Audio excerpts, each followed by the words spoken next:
நன்றியோடு சோதரிக்கிறோம். பிதா குமாரன் பரிசுத்தாவின் நாமத்தினாலே வசனத்தை கொண்டு கர்த்தர் எங்களோடு இடைபடுவீராக. ஆவியானவர் தாமே எங்களோடு பேசுவீராக. ஆண்டவரின் வாயாயிருந்து நீ பேசும்.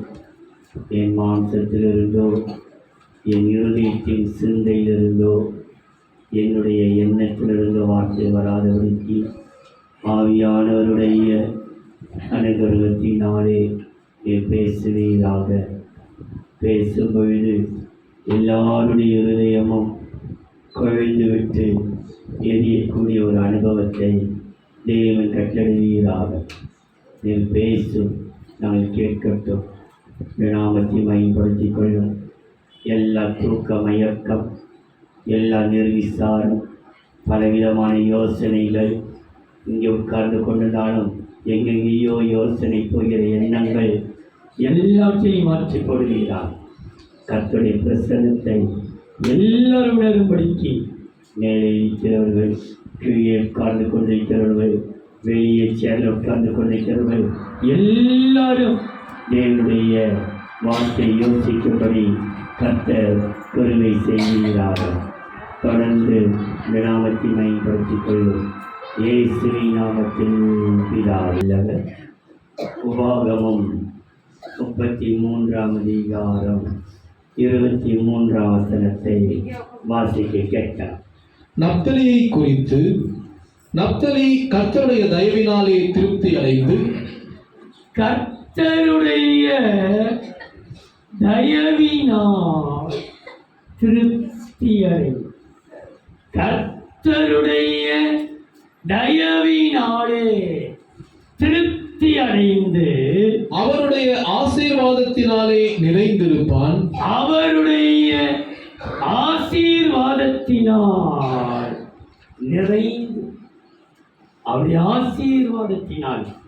இந்த வசனத்தை குறித்து ஒரு வாக்குத்தத்தை செய்தி கொடுத்திருக்கிறேன். நிறைவின் ஆண்டு நிறைந்திருப்பான் என்று. ஆனால் இன்றைக்கு கர்த்தருடைய தயவினாலே திருப்தி அடைந்து, கர்த்தருடைய தயவு நமக்கு இந்த ஏப்ரல் மாதத்திலே கிடைக்கிறது. கர்த்தருடைய தயவினால் திருப்தி அடைந்து இன்றைக்கு 4ஆம் மாதத்தில் கொஞ்சம் ஒரு வாரம் 7ஆம் தேதி வந்திருக்கு. எங்கேயுமே நமக்கு தயவு கிடைக்கல. எங்கே போனாலும் தடை, எங்கே போனாலும் தோல்வி, எங்கே போனாலும் துர்ச்செய்தி தான், கெட்ட செய்தி தான் காதால வருது தவிர நல்ல செய்தி வரல.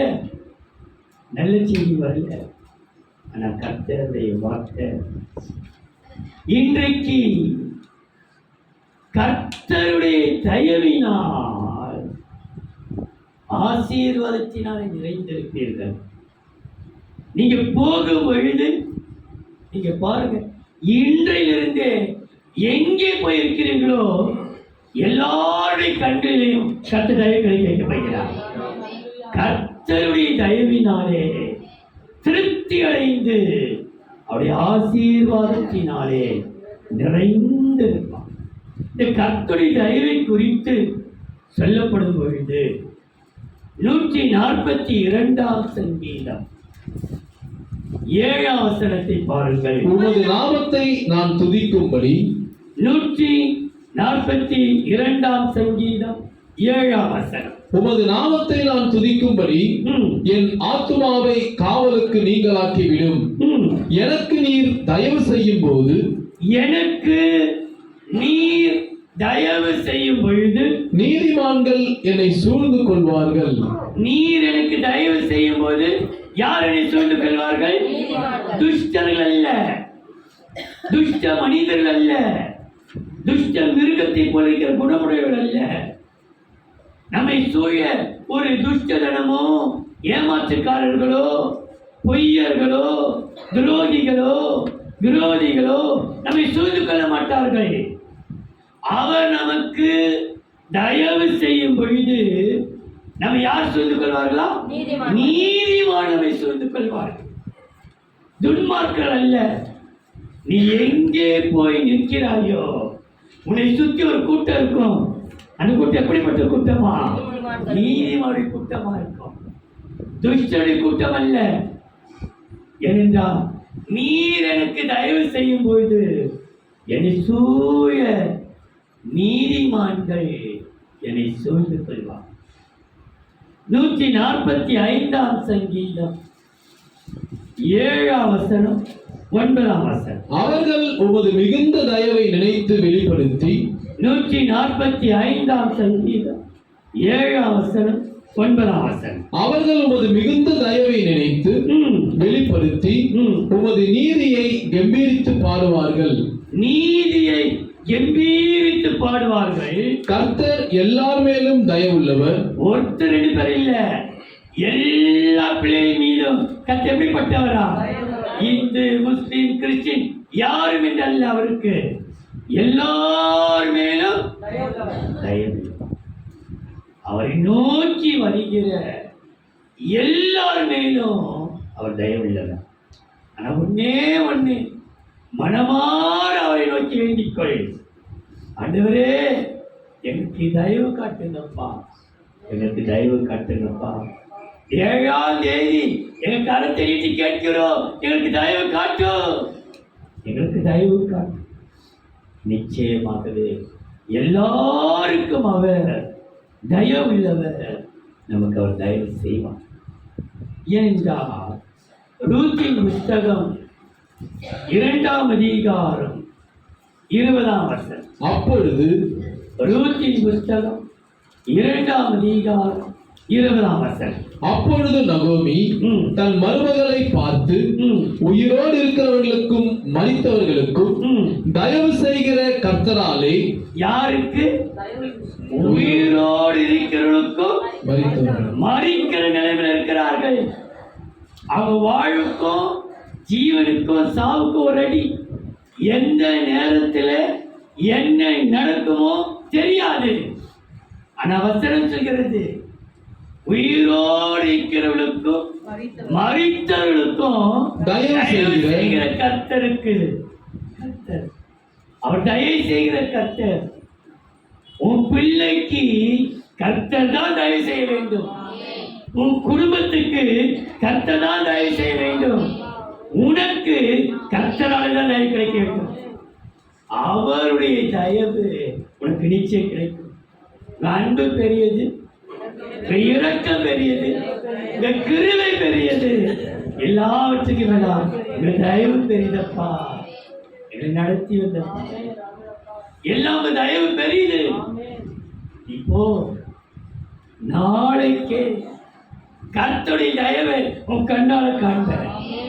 உயிரோடு இருக்கிறவர்களுக்கும் மரித்தவர்களுக்கும் தயவு செய்கிற கர்த்தர் தன்னுடைய தயவை காட்டுகிறவர். இவன் மரித்த நிலைமையில இருக்கிறான், அவனுக்கும் எனக்கும் ரொம்ப தூரம். உயிரோடு இருக்கிறவர்களுக்கும் மரித்தவர்களுக்கும் அவர் தயவு செய்கிறார்.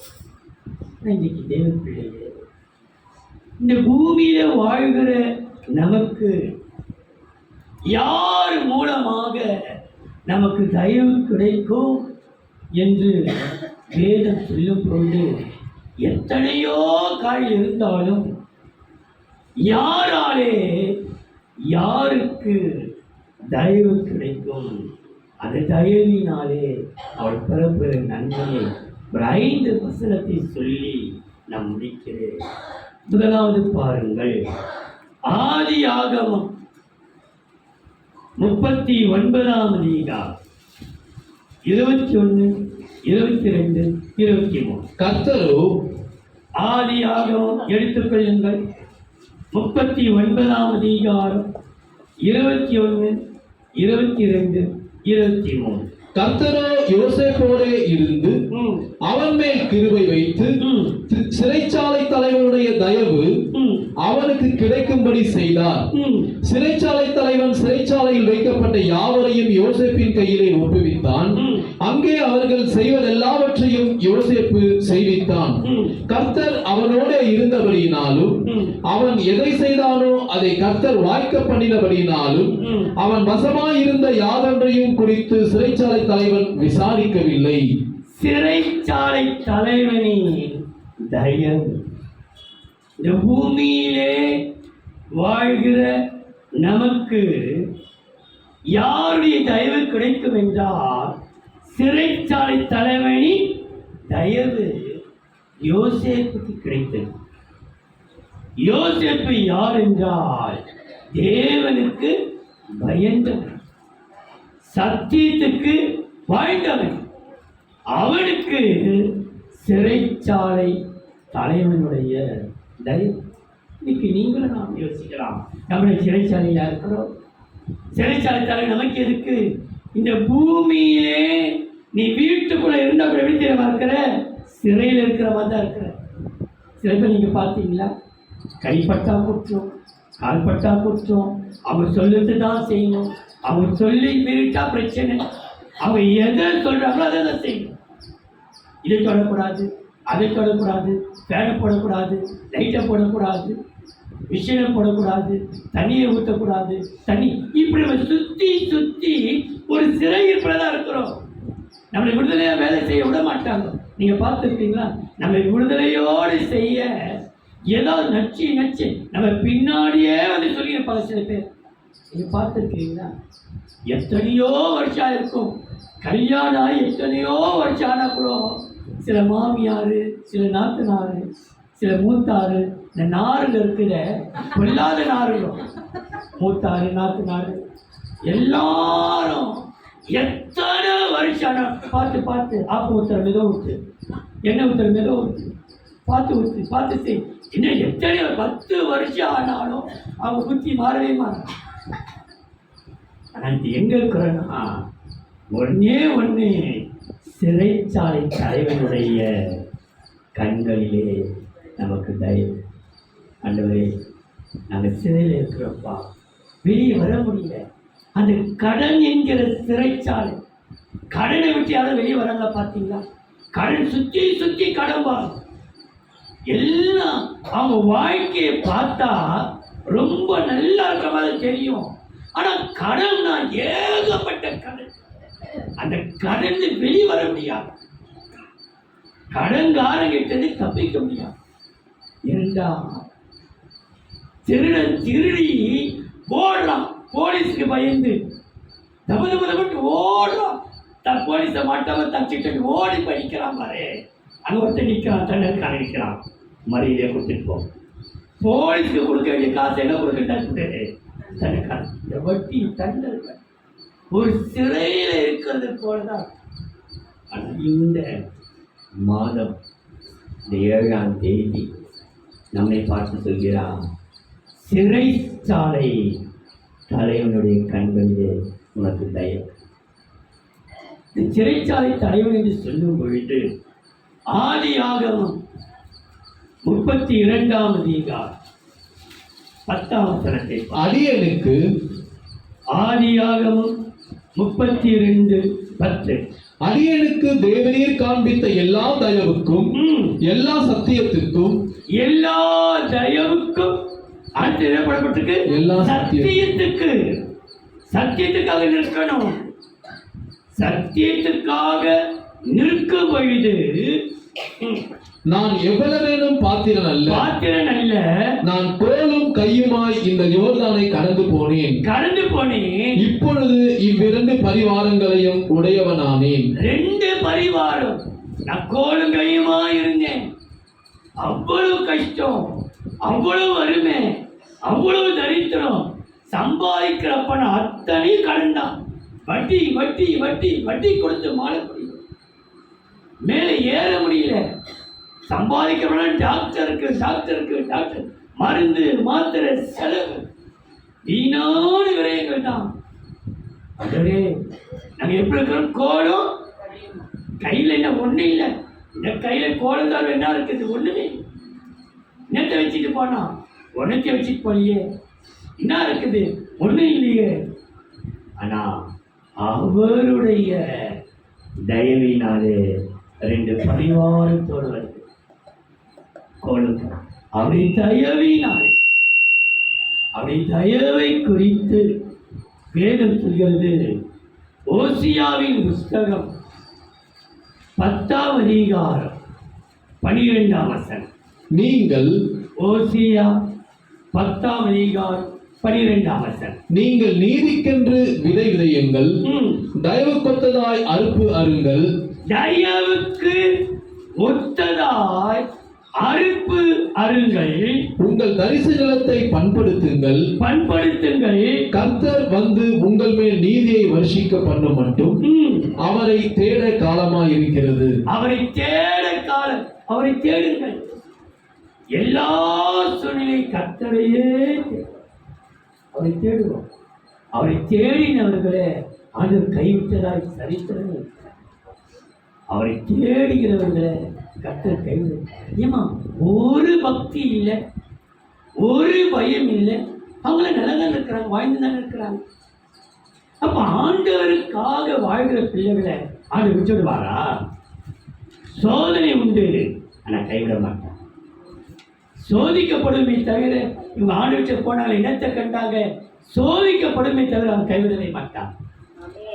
பரீட்சை இல்லைன்னா எப்படி பாஸ் பண்ண தெரியும்? பல லட்சங்கள் கட்டி பிள்ளைகளை படிக்க வைக்கிறோம், ஆனால் எல்லாரையும் பாஸ் பண்ணிடுறாங்க. ஸ்கூலில் எத்தனை பிள்ளை ஃபெயில் ஆகுது? அப்போ பல லட்சம் கட்டிட்டாங்க. அவங்க அப்பா அம்மா கேட்பாங்க, பிள்ளைகளெல்லாம் பாஸ் பண்ணி விட்டு பாஸ் பண்ணிட்டா அப்போ ஸ்கூல் ஒன்று தேவையில்லையே, எக்ஸாம் தேவையில்லையே, பரீட்சை தேவையில்லையே. இன்னைக்கு கர்த்தர் நமக்கு சோதனை அனுமதிக்கிறான். சோதனைக்கு பிற்பாடு ஒரு பெரிய ஆசை காத்துக்கிறார். அவனை தயவினான்.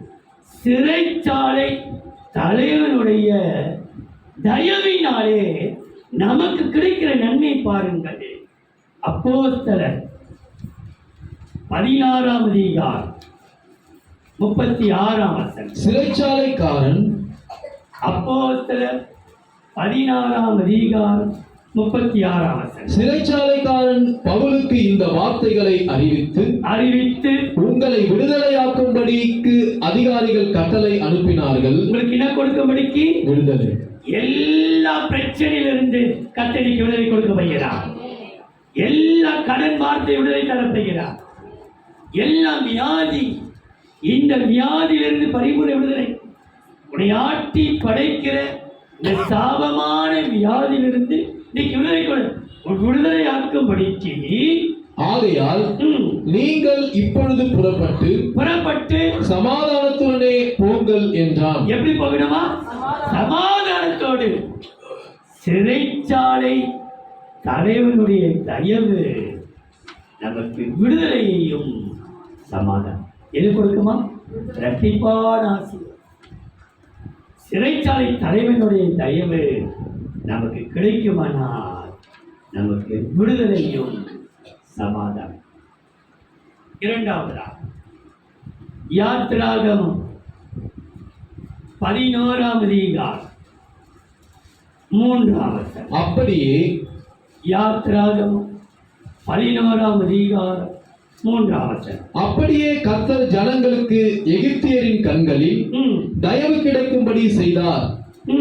மோசே என்பவன் எகிப்து தேசத்தில் பார்வோனுடைய ஊழியக்காரரின் பார்வைக்கும் ஜனங்களின் பார்வைக்கும் மிகவும் பெரியவனாயிருந்தான். எகிப்தியருடைய கண்களிலே தயவு. எகிப்தியருடைய தயவு. எகிப்தியர் என்று சொல்லும் பொழுது நாம் வேலை செய்கிற நம்முடைய வேலையாட்களோடு அல்லது நம்மை விட manager, HR post, HR post, இப்படி பல உயர்ந்த இடத்தில் உட்கார்ந்து கொண்டிருக்கிறவருடைய கண்களிலே நமக்கு தயவு. எகிப்தியருடைய கண்களில் தயவு கிடைக்கும்படிக்கு கர்த்தர் என்ன செய்தாரா? தயவு கிடைக்க செய்தார்.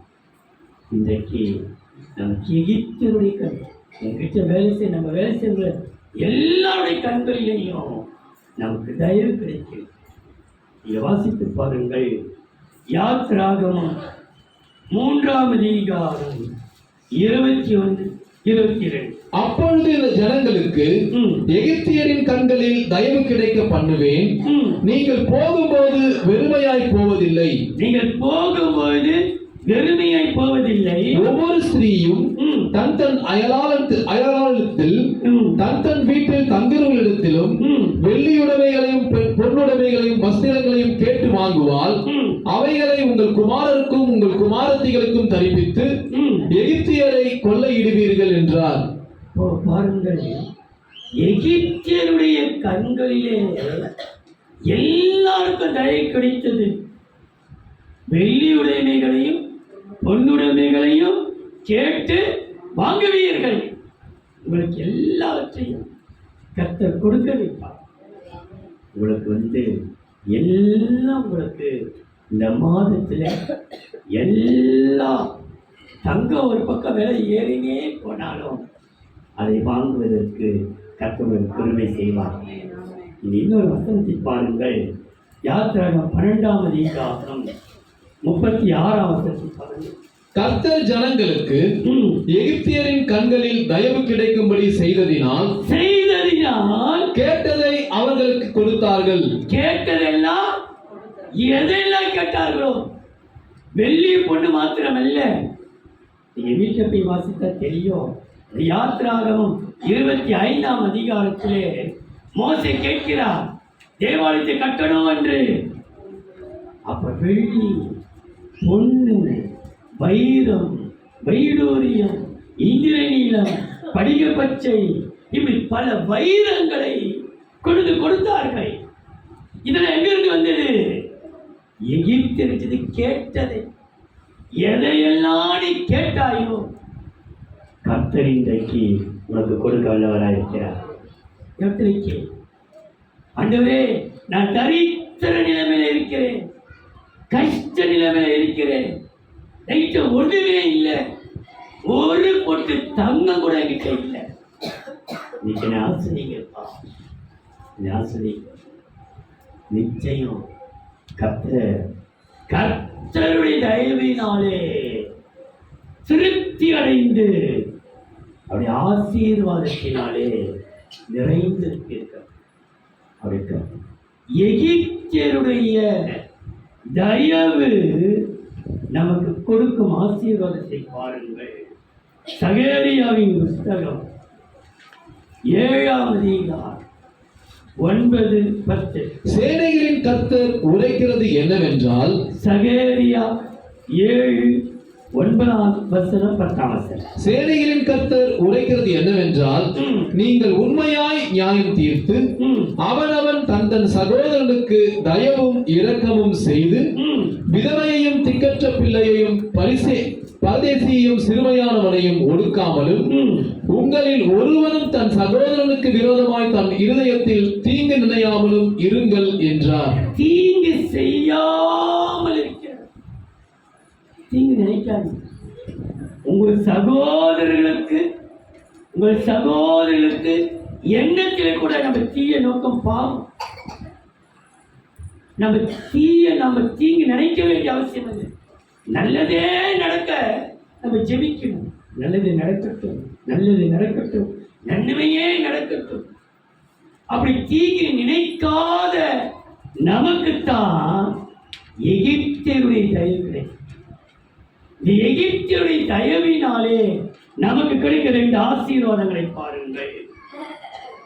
2 சாமுவேல் 7ஆம் அதிகாரம் 21ஆம் வசனம். உம்முடைய வாக்குத்தத்தத்தின் நிமித்தமும் 2 சாமுவேல் 7ஆம் அதிகாரம் 21ஆம் வசனம். உம்முடைய வாக்குத்தத்தத்தின் நிமித்தமும் உம்முடைய சித்தத்தின்படியேயும் இந்த பெரிய காரியங்களை எல்லாம் உமது அடியானுக்கு அறிவிக்கும்படிக்கு தயவு செய்தீர்.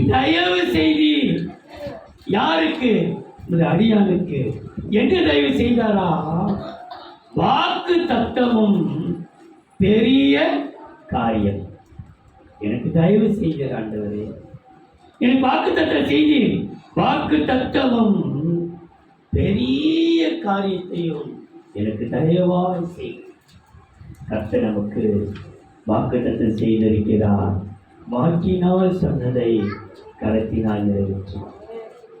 வாக்குத்தத்தமும் பெரிய காரியமும் எகிப்தியருடைய தயவு நமக்கு கிடைக்கும் பொழுது வாக்குத்தத்தம் கிடைக்கும். பெரிய காரியத்தை கர்த்தர் செய்வார். மூன்றாவதாக எஸ்ராவின் புஸ்தகம் 7ஆம் அதிகாரம் 27ஆம் வசனம். எருசலேமில் உள்ள எஸ்ரா 7ஆம் அதிகாரம் 27ஆம் வசனம். எருசலேமில் உள்ள கர்த்தருடைய ஆலயத்தை அலங்கரிக்க இப்படிப்பட்ட யோசனையை ராஜாவின் இருதயத்தில் அருளி ராஜாவுக்கும் அவருடைய மந்திரிமார்களுக்கும் ராஜாவின் கைக்குள்ளான பலத்த எல்லா மகா பிரபுக்களுக்கும் முன்பாக எனக்கு தயவு கிடைக்க பண்ணின எங்கள் பிதாக்களின் தேவனாகிய கர்த்தருக்கு ஸ்தோத்திரம். எனக்கு எஸ்ரா சொல்றாரு, ராஜாவுக்கு முன்பாகவும் மந்திரிகளுக்கு முன்பாகவும் அவர் கைக்குள்ளான மகா பலத்த பிரபுக்கள். எப்படிப்பட்ட பிரபுக்களா? மகா பலத்த பிரபுக்களுக்கு முன்பாக எனக்கு தயவு கிடைத்தது. ராஜாவுடைய கண்களிலே, அவருடைய மந்திரியுடைய கண்களிலே மாத்திரமல்ல, ராஜாவுடைய ஆட்கள் மாத்திரமல்ல, ராஜாவுக்கு எதிர் நாட்டு மகா பிரபுக்கள், இந்த ராஜாவை பார்க்கிலும் மகா பலத்த பிரபுக்களுடைய தயவு எனக்கு கிடைத்தது என்று எஸ்ரா சொல்றார்.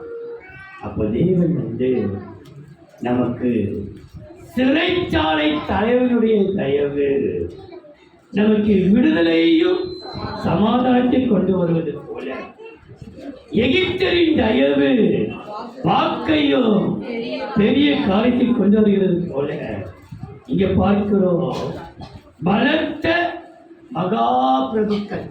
எப்படிப்பட்டா? நம்மை பார்க்கிலும் பலத்தவர்கள் அவர்கள். ஆள்பலம் அவங்க இருக்குது, பணபலம் இருக்கிறது, வாய் பலம் இருக்குது, எல்லா பலம் அவங்க கிட்ட இருக்குது. நம்ம கிட்ட யாருமே இல்லை. எந்த பலம் இருக்குது நம்ம கிட்ட? அவருடைய பலம் தான். அந்த பலம் நம்ம கிட்ட இருக்குது. வேற யார் பலம் நமக்கு இல்லை. நீ ஒண்ணு காலை சீண்ட, இன்னமும் பாம்பு பத்து எல்லாம் ஓர் தப்பு வந்து நின்றுடும். ஒரு வாயை கறக்கவனன் பத்திய சண்டைக்கு சின்னதுல இருந்து பெருசு வரைக்கும் அப்பதான் பிறந்திருக்கும். இவ்வளவு இருக்கு 4 வயசு ஆயிடுச்சு. ஓடி வந்தாலும் வந்து நிற்காத சண்டைக்கு தப்பு ஒரு கூட்டமே சொல்றாரு, மகா பலத்த பிரபுக்களுக்கு முன்பாக எனக்கு தயவு. எப்படி எவ்வளவு பெரிய கூட்டம் இருக்கட்டும், நம்மளை கத்த அசைக்கிட விடவே மாட்டார். அவர்களோடு இருக்கிறதை பார்க்கிலும் நம்மோடு இருக்கிற மகா பெரியவர். நம்புறீங்களா? மகா பெரியவர். நமக்கு யார் ஆள்பலம் இல்லை, வாய்பலம் இல்லை, பணபலம் இல்லை, நடக்க முடியல ஆண்டவர், எங்களால ஒண்ணுமே பண்ண முடியல. ஆனாலும் ஆண்டவர் சொல்றாரு, நமக்கு பயம்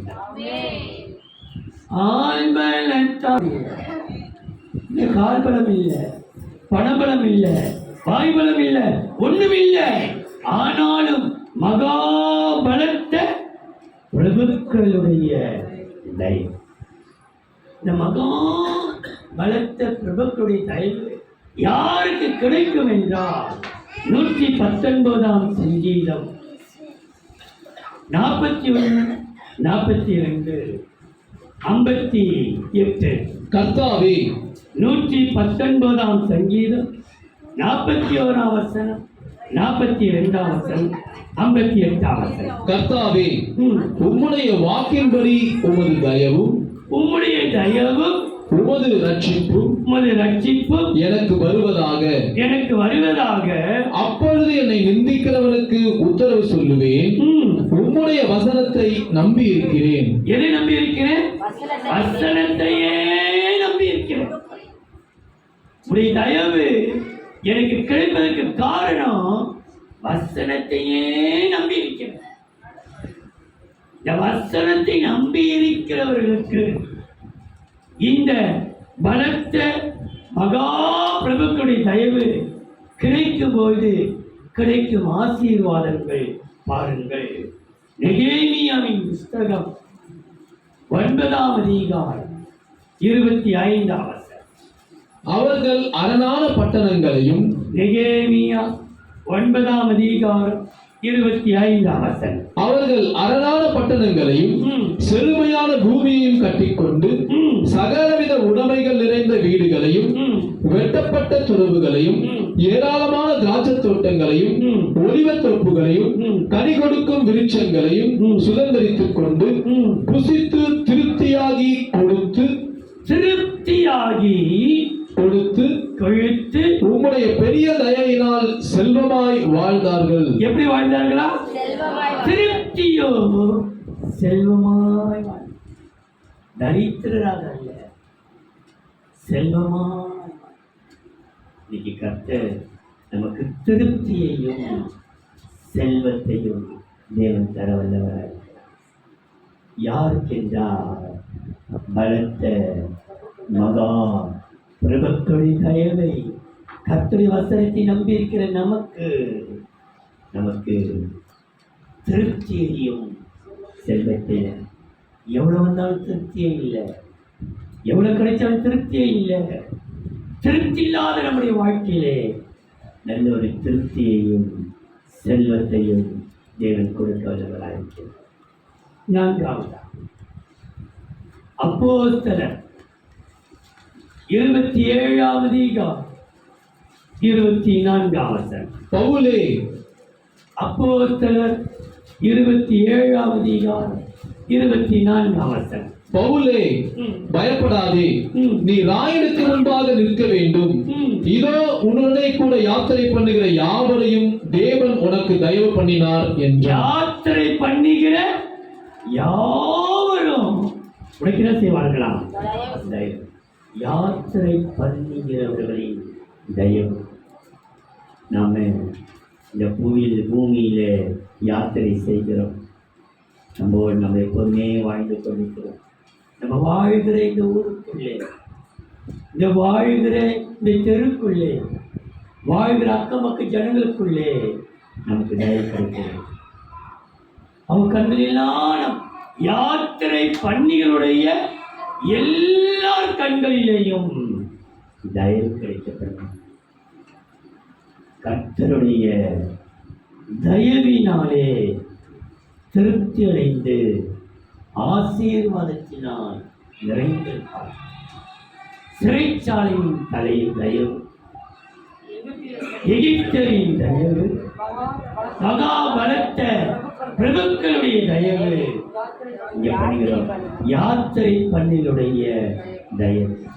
நம்மளுடைய யாத்திரை பண்ணுகிறோம், புவி யாத்திரை நமக்கு நடக்கப்படுவோம். நம்மளோட வாழ்கிறவன் தான் யாத்திரை. நம்ம என்ன யாத்திரை போகிறோம்? கடல் யாத்திரையாக போகிறோம், கப்பல் யாத்திரையாக போகிறோம், விமான யாத்திரையாக போகிறோம். இந்த பூமியில் அவரோடு யாத்திரை பண்ணிக்கொண்டு புவி யாத்திரை மிக கடினம். அவர் கிருபைகள் எந்நேரம். இந்த பூமியிலே யாத்திரை பண்ணி ரொம்ப கஷ்டம். இந்த பூமியிலே நம்ம வாழ்வது ரொம்ப கஷ்டம். வாழ்த்து நம்ம ஆனால் கர்த்தருடைய கிருபையினாலே யாத்திரை பண்ணினுடைய கண்களிலே நமக்கு தயவு. யாத்திரை பன்னீருடைய கண்களிலே தயவு கிடைக்க காரணம் 43ஆம் வசனம். 100க்கு அதிபதி பவுலை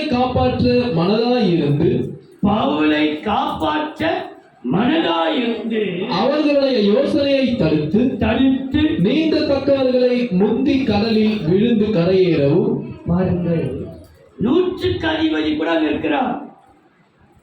அந்த 100க்கு அதிபதியை கண்களெல்லாம் தயவு கிடைக்க கர்த்தர் நீங்க எங்கெல்லாம் பயணிக்கிறீங்களோ எல்லாருடைய கண்களிலையும் கர்த்தர் தயவு கிடைக்கப்பட போகிறார். ஏன் தெரியுமா? யாத்திரை பள்ளியுடைய தயவு கிடைக்கும் பொழுது நமக்கு கிடைக்க நன்மை பாருங்கள்.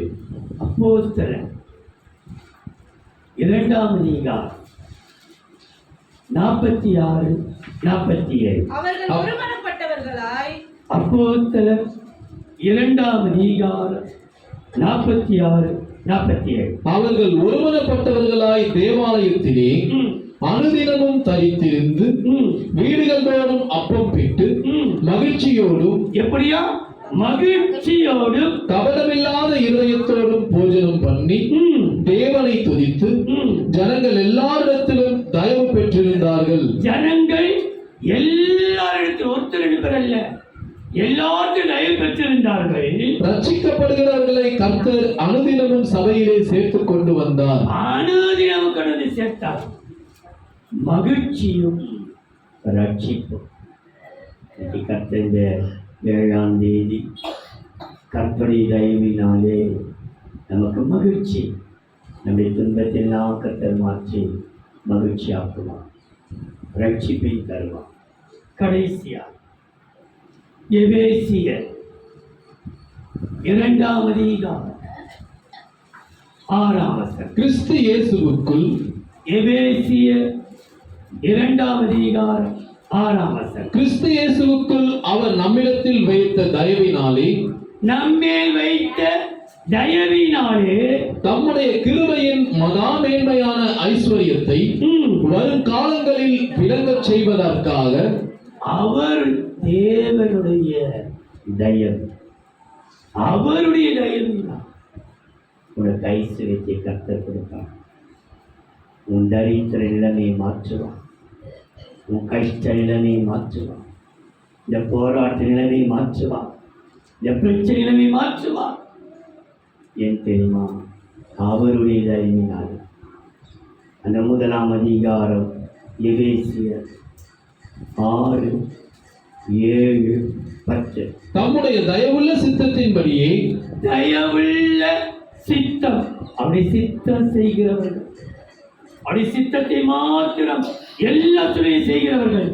தயவுள்ள சித்தத்தின்படியே நம்மை இயேசு கிறிஸ்து மூலமாய் தமக்கு சுவிகார புத்திரர் ஆகும்படி முன்குறித்திருக்கிறார். அவருடைய கிருபையின் ஐஸ்வர்யத்தின்படியே இவருடைய இரத்தத்தினாலே பாவ மன்னிப்பாகிய மீட்பு இவருக்குள் நமக்கு உண்டாயிருக்கிறது.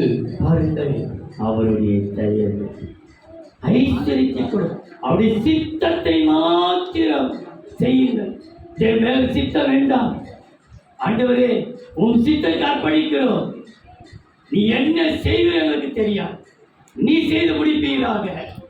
என் சித்தம் ஒன்று வேண்டாம், இந்த சித்தம் அவருடைய சித்தம் செய்கிறவனுக்கு ஐஸ்வர்யத்தை மாத்திரம் அல்ல.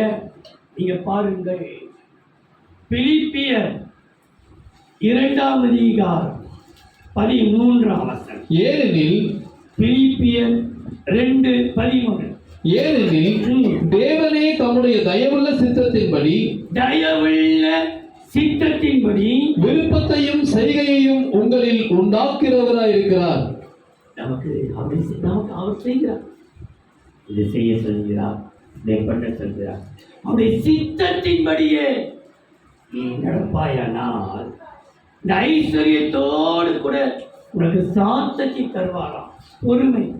ரோமரின் புஸ்தகம் 2ஆம் அதிகாரம் 4ஆம் வசனம். அல்லது ரோமர் 2:4. அல்லது தேவதயவு நீ குணப்படும்படி, தேவனின் தயவு நீ குணப்படும்படி உன்னை ஏவுகிறதென்று அறியாமல் அவருடைய தயவு, பொறுமை, நீடிய சாந்தம் இவைகளின் ஐஸ்வர்யத்தை அசட்டை பண்ணுகிறாயோ? பொறுமை, சாந்தம், ஐஸ்வர்யம், தேவனின் தயவு, அவர் சித்தத்துக்கு மாத்திரம் ஒப்பு கொடுத்தது. உனக்கு சாந்தத்தையும் ஐஸ்வர்யத்தை கற்று ஒன்று பொறுமை. பொறுமை கடலிலும் பொறுமையோடு சாந்தத்தோடு நீ சாந்தம், கர்த்தர் உனக்கு ஐஸ்வர்யத்தையும் சாந்தத்தையும் தருவார். சிறைச்சாலை தலைவனின் தயவு, விடுதலையும் சமாதானம்.